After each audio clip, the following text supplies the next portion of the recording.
siguiente ponencia está a cargo del doctor Francisco Javier Pérez Vázquez. El doctor es químico farmacobiólogo con maestría y doctorado en ciencias biomédicas básicas en la Universidad Autónoma de San Luis Potosí. Tiene un postdoctorado en la Universidad de Texas en San Antonio, Estados Unidos, y es investigador cátedras CONACYT en el Centro de Investigación Aplicada en Ambiente y Salud de la Universidad Autónoma de San Luis Potosí. Pertenece al Sistema Nacional de Investigadores en el nivel 1 y es miembro activo del Centro Colaborador de la Organización Panamericana de la Salud y de la Organización Mundial de la Salud. Su línea de investigación es toxicología ambiental y toxicología molecular, evaluación de riesgos a la salud por exposición a contaminantes ambientales, salud ocupacional en poblaciones vulnerables y nanotoxicología. Sus investigaciones han impulsado cambios en las políticas de cooperación con impacto en la comunicación entre los saberes locales y científicos, con acciones comunitarias para el fortalecimiento de las capacidades científico-tecnológicas para mejorar la calidad de vida y bienestar de las comunidades y los ecosistemas. En lo concerniente a la publicación científica, ha realizado colaboraciones en más de 40 artículos de investigación, artículos de difusión, capítulos de libros y reportes técnicos. Además, ha participado en diversos congresos nacionales e internacionales. Actualmente, bueno, también ha participado como tutor y codirector de tesis de licenciatura y posgrado y también de una posición postdoctoral. Asimismo, ha sido evaluador de proyectos y de artículos de revistas del área en salud y ambiente. Actualmente es profesor asociado en los posgrados de Ciencias Biomédicas Básicas, Ciencias Ambientales, Ciencias Químico-Farmacobiológicas e Ingeniería, así como en Ciencias en Materiales de la Universidad Autónoma de San Luis Potosí. Pues agradecemos su excelente experiencia, ¿verdad?, en su tema y le cedo la palabra, ¿verdad?, para iniciar con la ponencia Contaminación Ambiental como factor de riesgo ante la severidad de COVID-19. Gracias, doctor Juan Luis Morales. Primero que nada, un agradecimiento a todos por la invitación. Agradezco mucho a todo el CIATEC, al doctor Juan Luis Morales, al doctor Octavio por la invitación. Pues bueno, yo les voy a hablar sobre este tema que yo creo que muchos de ustedes han oído hablar de la COVID-19 y, cómo no, si estos 2 años nos ha impactado muchísimo en diferentes ámbitos, ¿no? El tema, pues yo lo titulé Contaminación ambiental como factor de riesgo ante la severidad de COVID-19 y pues para esto primero debemos de saber un poquito, que yo creo que ya muchos de nosotros sabemos qué es la COVID-19, qué lo causa y qué impactos ha tenido. Bueno, pues sabemos que en diciembre del 2019 en la ciudad de Wuhan, China, hubo un brote de neumonía en ese momento atípica, ¿no? Se empezó a diseminar y en ese mismo año, a finales de diciembre, la Organización Mundial de la Salud lo denomina como 2019 nCoV, que pudiera en ese momento ser causante un coronavirus. Para ese mismo año, la ICTB lo denomina como SARS-CoV-2. Y que todos sabemos que este virus es el causante de la enfermedad denominada COVID-19. Actualmente hay muchísimos estudios ya realizados en la que la principal vía de transmisión es a través de gotículas, en la que podemos estar en contacto con personas que pueden estornudar, toser, a corta distancia, ¿no? Que ahorita más adelante vamos a ver cómo puede estar influenciando eso. Estas gotículas nosotros las respiramos y podemos infectarnos a través de la COVID-19. Anteriormente, a inicios del año pasado, pues también se sabía que superficies podían estar contaminadas y que al estar contaminadas y al estar en contacto nosotros con nuestras manos y al llevarlas a la nariz, pudiéramos infectarnos también de este virus, ¿no?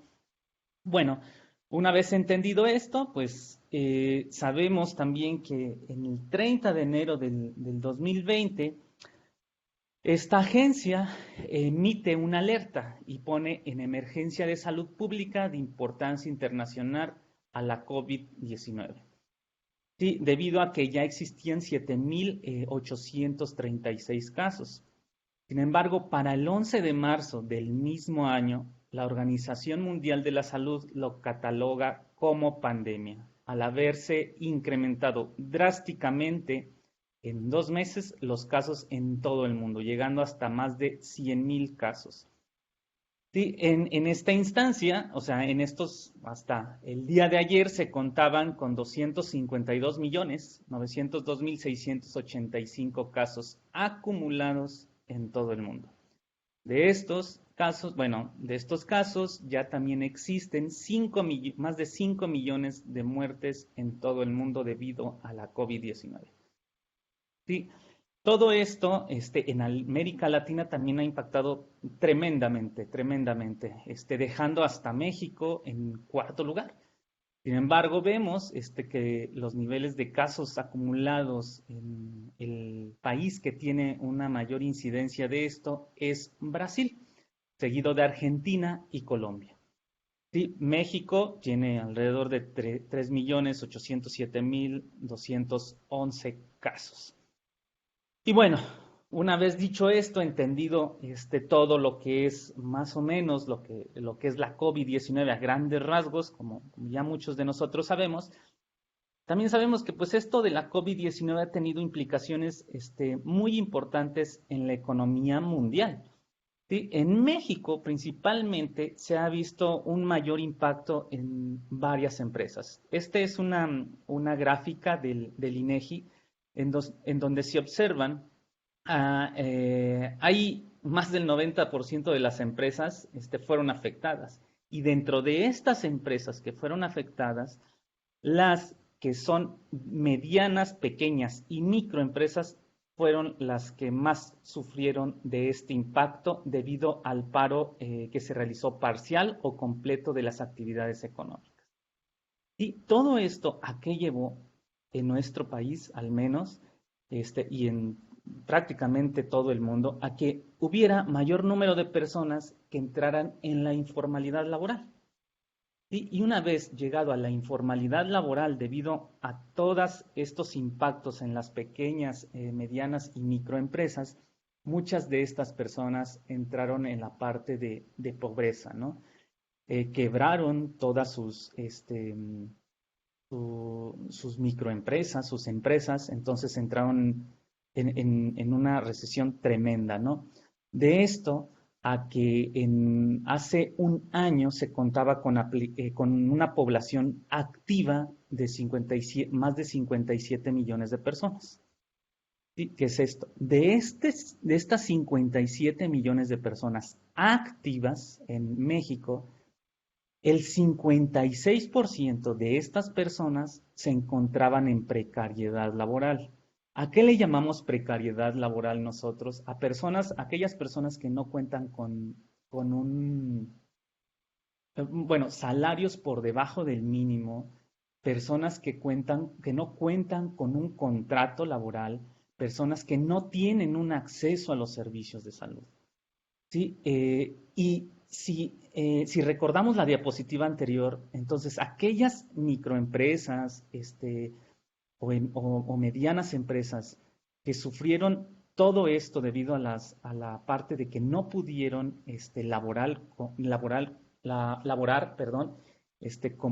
como antes, entonces este número de trabajadores aumentó drásticamente en nuestro país, dejando a muchas personas en la precariedad laboral. ¿Sí? Además de todo esto que provocó la COVID-19, y entrando un poquito más en el tema que vengo a exponerles, en México tenemos diferentes tipos de vulnerabilidades a la COVID-19 que anteriormente no sabíamos cómo nos iba a pegar todo esto de la enfermedad, ¿no? Una de ellas es la vulnerabilidad en salud. ¿Y por qué la vulnerabilidad en salud por la COVID-19?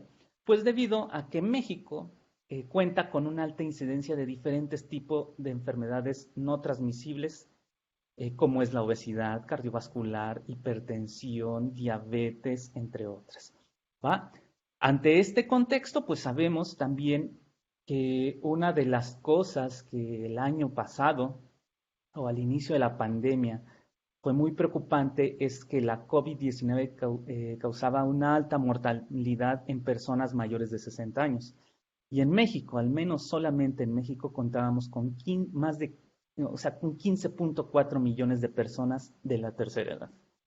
¿Sí? Aunado que, como sabemos, como sabemos, la hipertensión y la diabetes son problemas de salud pública importantísimos en nuestro país.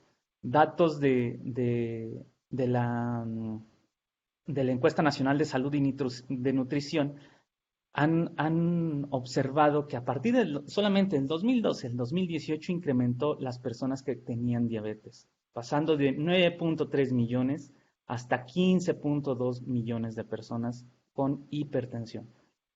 ¿Sí? De diabetes, lo mismo, o sea, de 6.4 millones de personas a 8.6 millones de personas diagnosticadas con diabetes. Sí, sabemos además que existen otros problemas que pueden abundar en la vulnerabilidad a las complicaciones de esta enfermedad, como es la obesidad y el tabaquismo. Sí, la obesidad, híjole, pues sabemos que al menos que México cuenta con altos índices de obesidad debido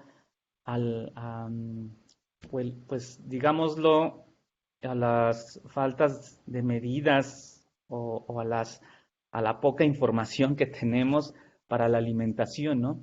Y esto ha llevado a que nuestro país se ubique al menos en toda Latinoamérica como el primer lugar en grados de obesidad. ¿Sí? Como vemos en esta gráfica, también afecta tanto a hombres como a mujeres. ¿Sí? De la misma manera, los grados de tabaquismo en diferentes ciudades está por encima de las medias nacionales. Por ejemplo, Nuevo León, contando hasta un 13.8%, otros estados como Sonora, Tlaxcala, Aguascalientes, etcétera. Y esto se debe a que muchas personas a tempranas edades comienzan a probar lo que es el tabaco y comienzan a tener a ser recurrentes el uso del tabaco, ¿no? Y bueno, esto lo podemos ver en esta gráfica. Una disculpa por no tenerla actualizada.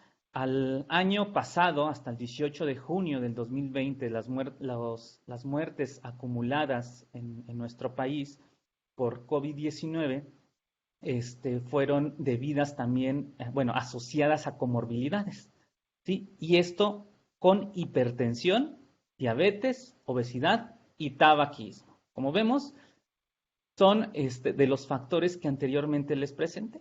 Como la COVID-19, debido a la presencia de una o más comorbilidades, te puede llevar a las complicaciones e inclusive a la muerte. Sí, esto en la cuestión de salud, de cómo algunas comorbilidades, algunos factores asociados como el tabaquismo pueden aumentarte el riesgo a las complicaciones.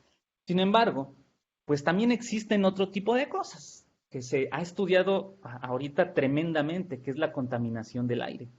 Esto como factor de riesgo también para la severidad de la COVID-19. Diferentes ya investigaciones han reflejado que la tasa de mortalidad de la COVID-19 se ve asociada a los niveles de contaminación de aire, ¿no? De aire y específicamente con partículas suspendidas, que en este caso son PMs 2.5 y PMs 10.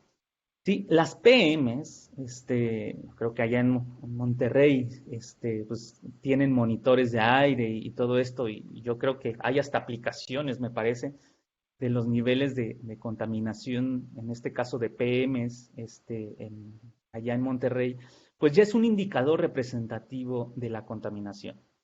Sí, entonces, respecto a esto, las PMs, les pongo aquí un ejemplo, aquí cómo el tamaño es muy, muy pequeño de estas PMs, ¿no? Este es representativo, este es un cabello, en el cual, si se fijan, puede caber una PM10 hasta 5 veces en lo ancho de un cabello. ¿sí? Y dentro de esas PM10 pueden caber 4 PMs 2.5, digámoslo así. Entonces, estas PMs 2.5 son muy, muy pequeñas. Y estas PMs 2.5 tienen la capacidad de llegar hasta el alveolo, ¿sí? Atravesar todo esto cuando nosotros lo respiramos y llegar hasta el alveolo. ¿Sí? Sin embargo, no solamente son partículas pequeñas y que se generan debido a las combustiones incompletas de diferentes tipos de cosas, por ejemplo, en empresas, en quemar basura, las emisiones de los automóviles, incendios forestales, etcétera. Estas partículas que se generan en todo esto, además de atravesar alveolo y todo esto, dentro de ellas, o sea, o absorbidas a ellas, cuentan con diferentes componentes. Y estos componentes pueden ser tanto químicos como biológicos. ¿Sí? Dentro de los químicos puede haber algunos sulfatos, nitratos, metales, aguas, etcétera, etcétera. ¿Sí? Y dentro de los compuestos biológicos, estas partículas también ya diferentes estudios han detectado que pueden tener polen, esporas, bacterias y también, ¿no? También virus. Sí, que es a lo que vamos a estar hablando un poquito más adelante sobre esto. Bueno, como vemos, pues las PMs pues son una mezcla compleja de tanto son de partículas como de componentes químicos y biológicos. ¿Sí? Como vemos aquí, estas PMs, ¿sí? Debido a todo lo que traen también y todo lo que se puede generar, ya se han asociado con enfermedades cardiovasculares, ¿sí? Y con enfermedades pulmonares, que puede afectar tremendamente, y ya hay diferentes investigaciones sobre esto que pueden aumentar, por ejemplo, moléculas asociadas tempranamente a enfermedades cardiovasculares, como es la dimetilarginina simétrica, o que también ya se ha asociado la exposición a todos estos contaminantes a la alteración de diferentes parámetros pulmonares, como son FEV1, FVC, porcentaje de FVC, los cuales son parámetros que son obtenidos mediante espirometría y que se ven alterados cuando ya hay un daño o cuando comienza a haber un daño pulmonar. Entonces, todos estos contaminantes, inclusive PM 2.5, PM 10, e inclusive lo que puede estar también en estas partículas, ya se han asociado a estas enfermedades. Y si vemos, solamente por estar expuestos a estas PMs, podemos tener este riesgo, ¿sí? A este riesgo, y esto ya nos puede hablar de una posible complicación si adquirimos o si al virus del SARS-CoV-2 y nos da la COVID-19. Sí, sin embargo, hay otras investigaciones que no solamente porque estemos expuestos a este tipo de partículas y que ya tengamos mayor riesgo a tener enfermedades cardiovasculares, a tener enfermedades pulmonares, que debido a que ya lo tengamos a estas enfermedades, pues tengamos más riesgo de las complicaciones. Ya hay otros artículos que han observado que estas partículas pueden estar asociadas directamente con la mortalidad de la COVID-19. Y ahorita vamos a ver algunos estudios sobre esto. Un estudio que fue de los primeros estudios que se realizaron en todo el mundo, en Estados Unidos, en el 2020, observaron que, por ejemplo, aquí que al de Estados Unidos se concentraba la mayor exposición a PM 2.5, debido a que había un mayor grado de contaminación ambiental. ¿Sí? Lo que hicieron estos autores al momento de la que comenzó la pandemia fue evaluar el grado de mortalidad en los diferentes condados, que en este caso fueron 3.080 condados en todo Estados Unidos. Y si se fijan, aquí en el lado este de Estados Unidos es donde se concentra la mayor exposición a PM 2.5. Y aquí también fue donde se concentraron el mayor número de muertes en este periodo, en los años, en mayo del 2020. Sí, perdón, marzo, abril del 2020. Entonces, si se fijan, pues coincidió estos datos.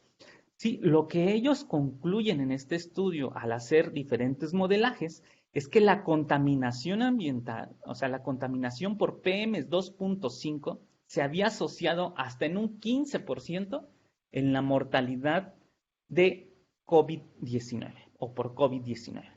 Sí, este es un mapa actualizado de las muertes por COVID-19 en Estados Unidos hasta el día de ayer, en donde si observan, se sigue generando la mayor cantidad de muertes al este de Estados Unidos.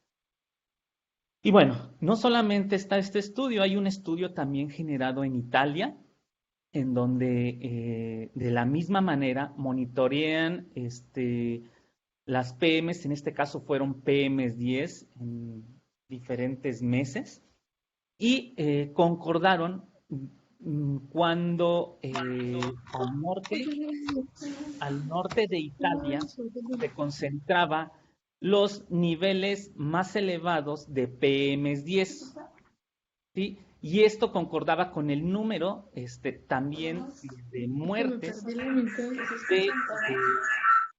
en el norte de Italia, ¿sí? A diferencia de las otras provincias sur. Sí, esto monitoreado por diferentes días. Estos autores aquí proponen entonces que solamente el papel de las PM10 puede estar asociado, uno, con la transmisión, que lo lanzan como hipótesis, solamente como hipótesis, pero también al grado de mortalidad de lo que es a la COVID-19, debido a la COVID-19. ¿Sí? Entonces, que no se nos olvide ahorita esto, que lo lanzan como hipótesis en este estudio. Ahorita les voy a decir por qué. Posteriormente, pues, donde se originó todo esto, que es en China, se evaluaron 120 provincias y evaluaron los niveles de PM10 y PM2.5. Sí, encontrando también se asociaba esta contaminación ambiental debido a PM10 y a PM2.5, pero con el número de casos.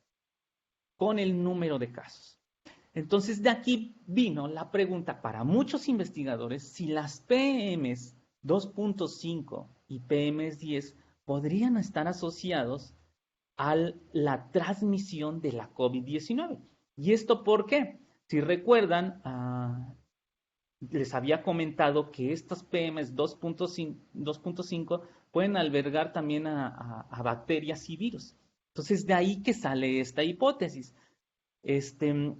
Bueno, aquí les presento un diagrama de dispersión en donde asocian los niveles de PM10 con el número de casos teniendo una asociación positiva, ¿sí? del estudio anterior. Entonces, con todo esto, pues la otra pregunta que surge es el posible papel de las PMs en la transmisión del SARS-CoV-2. ¿Será posible que una partícula que tenga adherido a lo mejor el virus pueda transmitirse a través pues que vaya viajando en el aire? Diferentes estudios apoyaron esta hipótesis y se los voy a estar presentando en las siguientes 3 diapositivas. Primero, pues debemos de ver que sí, las PM se han considerado como un posible vector para diferentes microorganismos. De aquí algunos de ellos, ¿sí? Bacterias. Y también hay virus. Ok. Entonces, ¿qué nos haría pensar que estas PMs pueden, uno, sí, albergar los virus o bacterias y que esto pueda llegar a infectar a las personas? Pues existe un artículo publicado en el 2019 en donde ellos estudian cómo en una granja como en una granja que está rodeado de otros sitios también que se dedican a lo que son los, digámoslo así, cultivo de pollos, como en las demás provincias tenían brotes de influencia aviar, ¿sí? Pero en Iowa, que era también se encontraba una granja, no tenían este tipo de brotes, ¿sí? Pero se empezaron a generar brotes alrededor de Iowa. Entonces, en este estudio lo que hacen es, ok, tuve mi primer brote. Tienen su primer brote y entonces empiezan a monitorear los vientos de los días anteriores, ¿sí? Y esto es un esquema que les presento que viene en esta publicación, en donde empiezan a monitorear cómo iba en los diferentes días. En el día 1, de dónde venía, dónde tenían las direcciones de los vientos, al día 2, de dónde venían las direcciones de los vientos, día 3 y día 4.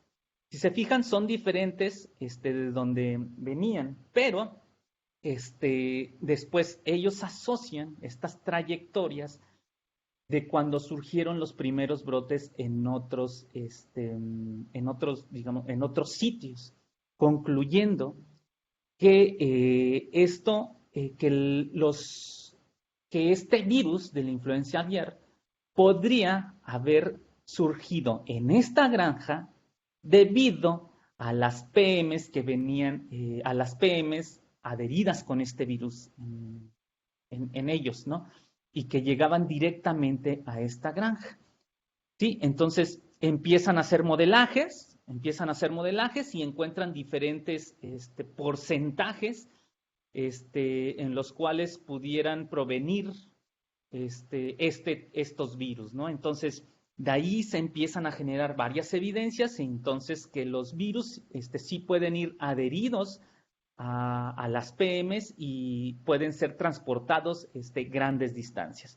¿Sí? Otro estudio realizado en China con el número de casos diarios de sarampión también fue evaluado con PMs 2.5, encontrando ellos también que a mayor cantidad de PMs 2.5 también había una mayor incidencia en los casos de sarampión. Sí, este es un mapa que también saqué de este estudio. Entonces, si se fijan, ya son varias evidencias que tenemos respecto a esto. ¿Sí? Por lo tanto, podemos decir entonces que la contaminación del aire ya se ha asociado a diferentes tipos de enfermedades. ¿Sí? Que estas enfermedades ya sabemos actualmente que son factores de riesgo para la severidad de la COVID-19. Sin embargo, ustedes sumen la contaminación del aire que puede provocar todo esto, más el virus, y podemos hablar de una alta, digámoslo así, de diferentes factores que pueden predisponer a la severidad de la enfermedad. ¿Sí? Todo esto, si lo trasladamos a nuestro país, pues no todas las ciudades en el país tienen monitoreos de la contaminación del aire. Sin embargo, pues vemos en este mapa cómo podemos estar expuestos no solamente a las PM 2.5, a las 10, sino a todos los compuestos químicos que pudieran llegar a generarse por el diferente tipo de combustiones. ¿Sí? Entonces, hay múltiples fuentes de esto de la contaminación del aire, ¿no? Una de ellas, que les voy a hablar porque es lo que también nosotros realizamos acá en San Luis Potosí en el estudio. Como hay diferentes tipos de fuentes en esto de la contaminación del aire y como ya vimos que la población que está expuesta a este tipo de contaminantes puede tener un mayor riesgo a la severidad de la COVID-19, pues uno de estos factores con alta contaminación pues es las ladrilleras, ¿no? Yo creo que también en Monterrey tienen esta problemática, y en todos los estados, en donde la actividad ladrillera genera una contaminación tremenda, no solamente aquí en San Luis Potosí, sino en todo México, ¿no? Entonces, ustedes saben que estas actividades pues son realizadas en forma precaria, sí, no cuentan con equipos de protección, usan cualquier tipo de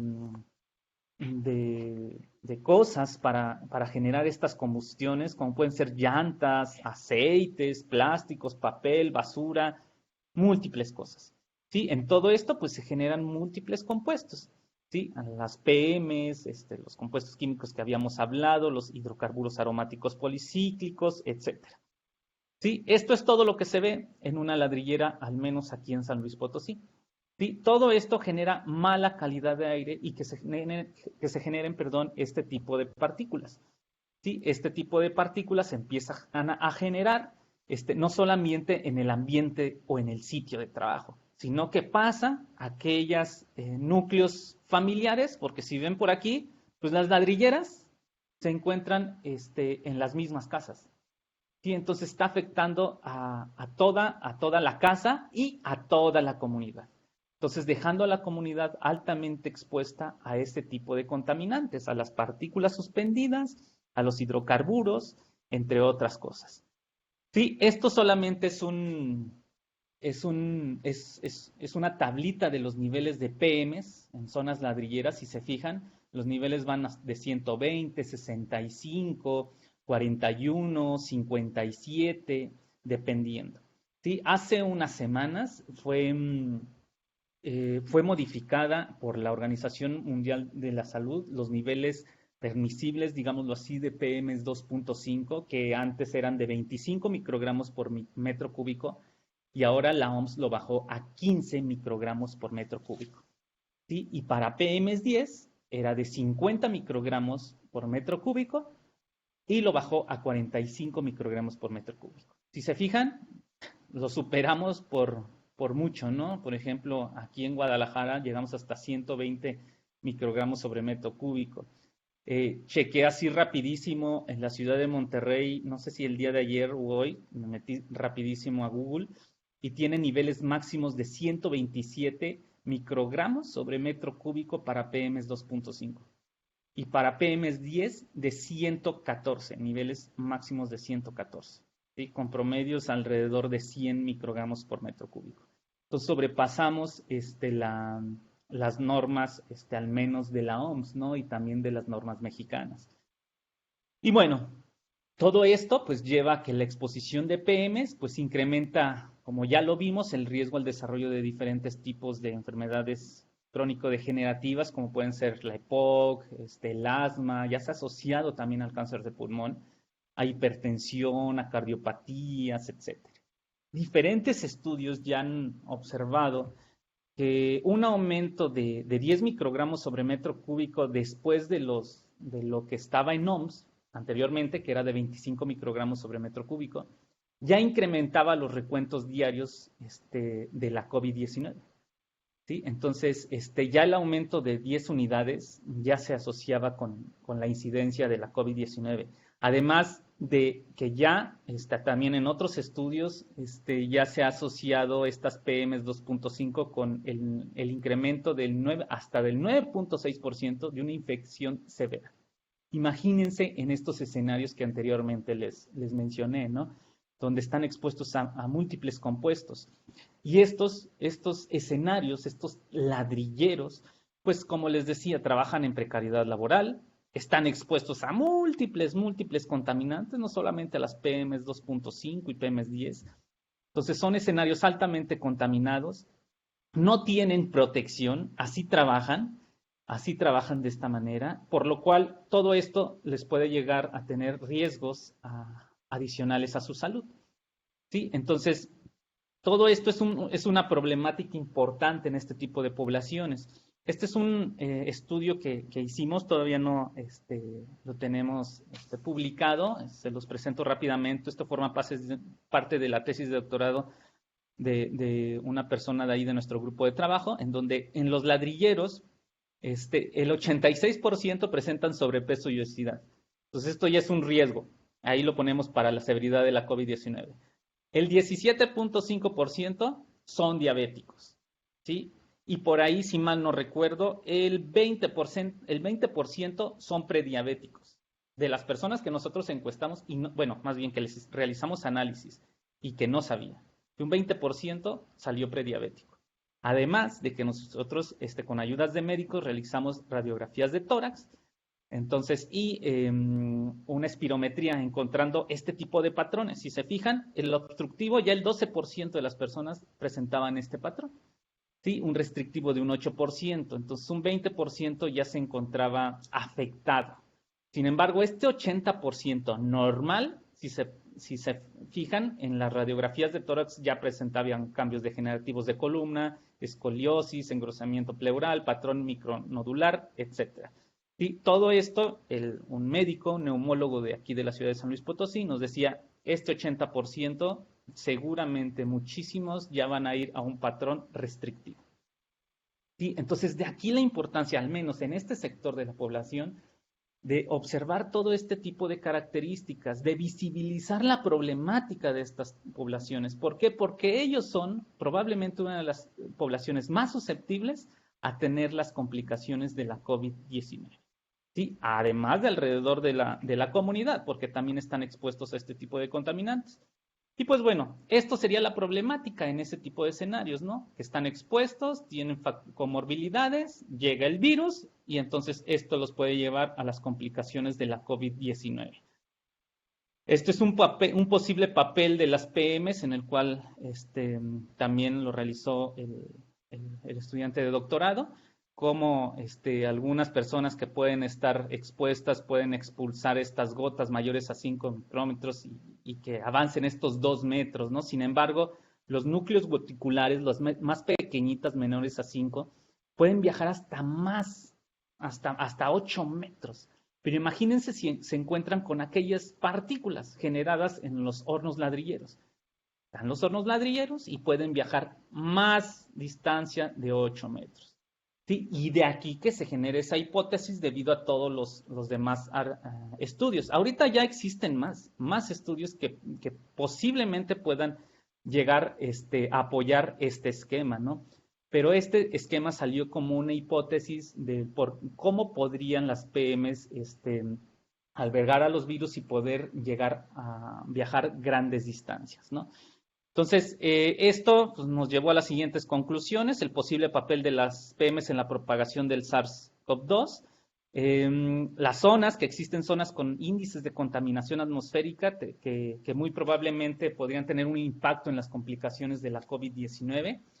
Y bueno, esto, ¿no? Que la pandemia pues dio oportunidad para concientizar a los gobiernos en llevar a cabo los principios fundamentales de la justicia social. ¿Sí? Una en la informalidad laboral y otro en las medidas de prevención, que como son tan importantes para no construir solamente hospitales, sino llevar a cabo medidas de prevención antes de que se presenten las enfermedades y este grado de comorbilidades que tanto nos afectan a nuestro país. Y pues bueno, yo creo que esto sería por mi parte todo. Me extendí unos minutitos de más, pero les agradezco mucho la invitación nuevamente y estoy abierto a las preguntas, comentarios acerca de esto. Muchas gracias. Agradecemos la participación del doctor Francisco Javier Pérez Vázquez en esta interesante y muy nutrida, ¿no? Experiencia, ¿no? Y principalmente con esta situación que estamos viviendo en los últimos meses y los últimos años. Y bueno, qué bueno que están sus datos de contacto, ¿verdad? Para quienes estén interesados en ponerse, a profundizar, ¿no? En sus investigaciones, pues puedan realizarlo. Y a los asistentes les invito a poder hacer sus preguntas, ya sea en el chat o a viva voz. Aprovechen esta oportunidad de esta ponencia. Nos dice Lorena Moreno que si se han realizado ese tipo de estudios en niños. De los estudios de comorbilidades, al menos, bueno, entre aquí el grupo de trabajo sí lo estamos realizando. Sí estamos encontrando niveles de exposición a los diferentes contaminantes generados por estas combustiones, al menos en los ladrilleros y otro tipo de escenarios que tenemos por ahí, pero sí los estamos realizando, sí estamos encontrando bajo ahorita, pero encontramos niños ya con algún tipo de diabetes. Este, estamos encontrando grados de obesidad tremendos en niños ya, que esto los está predisponiendo ya a alguna posible complicación, ¿no? Hay estudios a nivel mundial en donde ya se han asociado por ahí, este, mm, algunos contaminantes ambientales en niños precisamente, con alguna influencia en la severidad de algo de la COVID-19, ¿no? No tanto en muerte, no he encontrado yo, pero con algunas alteraciones sí. Por ejemplo, niños ya asmáticos debido a la contaminación ambiental, en este tipo de escenarios sí tenemos, ya alteraciones en sus pulmones ya existen. Entonces, sí ya se ha encontrado por ahí algo de evidencia. Nosotros lo estamos realizando acá en San Luis Potosí con todo el núcleo familiar, ¿no? O sea, madre, niño y padre. Y bueno, en este caso el papá que se dedica a la fabricación de ladrillo, ¿no? Pero sí, ya se están comenzando a realizar ese tipo de cosas.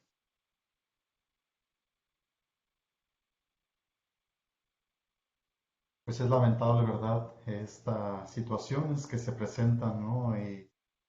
Y bueno, la idea es hacer estos trabajos más profundos, ¿verdad? Como los están realizando y pues difundirlo, ¿no? Yo creo que esa es una plataforma interesante, ¿no? De difusión de estos resultados, ¿verdad? Cristina Ibarra nos comenta que pues gracias por la presentación, sin duda un factor de riesgo del que no se habla en los medios, ¿verdad? Es lo que estábamos comentando ahorita, ¿verdad? De que difícilmente encontramos esta información. Dice, esta información es del conocimiento y monitoreo de las dependencias de salud en México. ¿Hay alguna planificación para disminuir las PM en las zonas críticas? Interesantes preguntas, ¿verdad?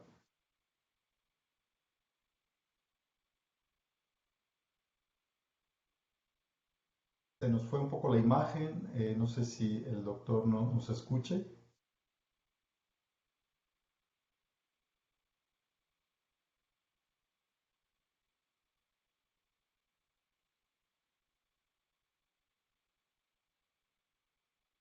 Bueno, creo que tuvo una pequeña eventualidad.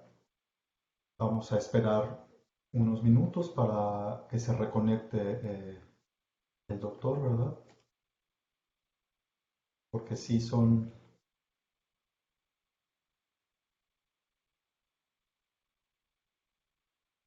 Perdón, ¿ya me escucho? Creo que se restableció.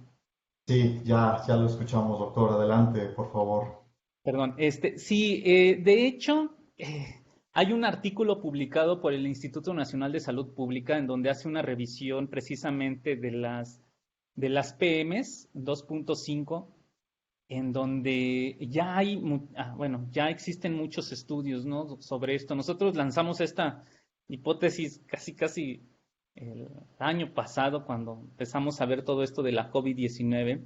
Sin embargo, solamente había dos artículos. Entonces, ya se está haciendo de conocimiento de las autoridades. ¿Qué se está realizando? Híjole, yo creo que lo principal es monitoreo de la calidad del aire. Eso es una. Otra, planificación para disminuir en las zonas críticas. Híjole, aquí entra algo muy importante, ¿no? ¿Cómo le haces con las personas que se dedican a la fabricación de ladrillo, que es su única fuente de sustento?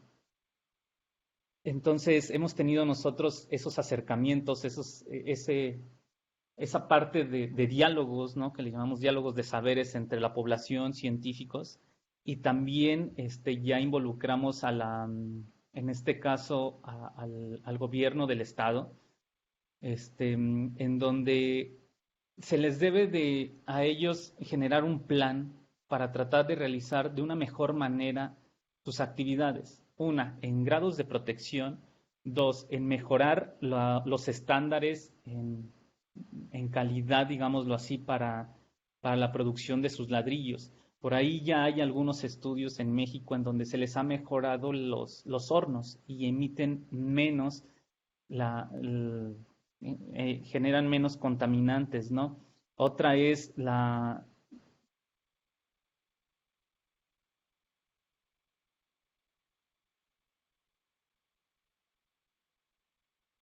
Perdón, deseo la tengo palabra. problemas de internet, pero me conecté de mi celular.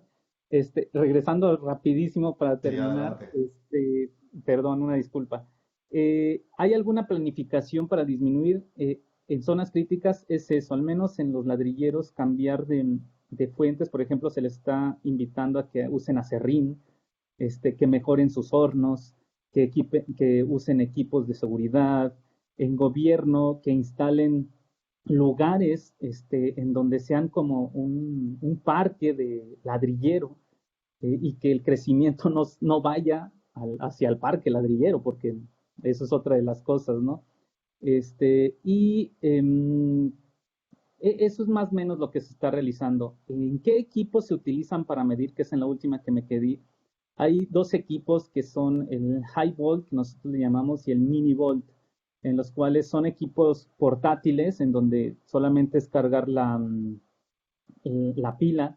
Nos llevamos para el Mini Volt, que es para evaluar PM 2.5.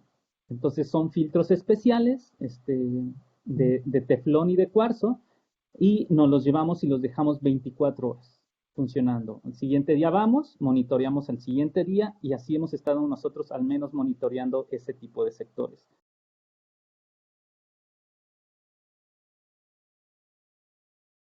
Perfecto, doctor. Y la última pregunta de esta charla nos dice, ¿por qué la OMS no reconoce que el aire es un vehículo de transmisión?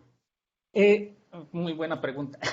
De hecho, hay algo que nos falta resolver en esto. ¿Será viable el virus en la partícula o no? Eso es en lo que ahorita se están deteniendo. Eso es en lo que ahorita se están deteniendo, porque no saben si es viable, y faltan más estudios sobre esto. Si realmente el virus llega vivo, porque se ha detectado ARN mensajero, eso sí, ahí hay muchísimos estudios, pero todavía no saben si es viable o no. Gracias. Y finalmente tenemos la pregunta de la doctora Carolina Ramírez, que dice que si existe a nivel doméstico alguna manera o prototipo para disminuir estos riesgos por contaminación del aire. Mm, De hecho, a nivel doméstico se hablaba anteriormente de, por ejemplo, ventilar, seguir ventilando. Todo esto, ¿por qué? Porque realmente las partículas, hay un efecto que se le llama efecto mariposa, bueno, donde mi esposa también se metió a estudiar todo eso. Entonces, hay un efecto que cuando uno va pasando, las partículas empiezan a tener este efecto, que es como si fuéramos pasando por algo y se van abriendo. Entonces, ese tipo de cosas es lo que podemos hacer en nuestros hogares, tratar de ventilar mejor las áreas. Este, si yo ahorita les digo a ventilar, pues sí, no me decías que las PMs van a través del aire y todo eso. Y en otros lugares, como hospitales, se han dedicado a tener filtros de aire EPA especializados, porque ya hay estudios precisamente por partículas que pueden migrar entre los espacios, ¿eh? Y ahí sí usan filtros de aire. Claro, gracias. Nos comenta el doctor Octavio, o pregunta si el virus no es viable en las PM, entonces, ¿qué explica que en las zonas más impactadas por PM son más, hay más impacto, ¿no? de COVID? Probablemente por todos los efectos que ya existen anteriormente descritos, o sea, que ya impactan a la salud cardiovascular, ya impactan al pulmón, ya existe todo este tipo de cosas. Muy probablemente vaya por ese tipo de situación. Y precisamente como no conocemos las incidencias de ese tipo de enfermedades en esas regiones, no sabemos. Nosotros estamos esperando que la Secretaría de Salud, al menos del Estado, nos dé un mapa sobre las enfermedades en esos sitios. Perfecto, doctor, pues le agradecemos muchísimo su participación para nosotros en CIATEG, subsede Noreste. Estamos agradecidos en que haya aceptado la invitación y le otorgaremos este reconocimiento. Otorgamos al doctor Francisco Javier Pérez Vázquez por su participación en el primer foro de vinculación de ciencia y tecnología de la subsede Noreste, con la conferencia titulada Contaminación ambiental como factor de riesgo ante la severidad de COVID-19. Agradecemos muchísimo y nuestros asistentes, quien decida conversar con el doctor, pues se pueden quedar en esta liga y continuamos en la siguiente ponencia en una nueva liga dentro de su programa. Y pues yo me despido con ustedes agradeciéndoles su participación. Muchísimas gracias. Gracias a todos.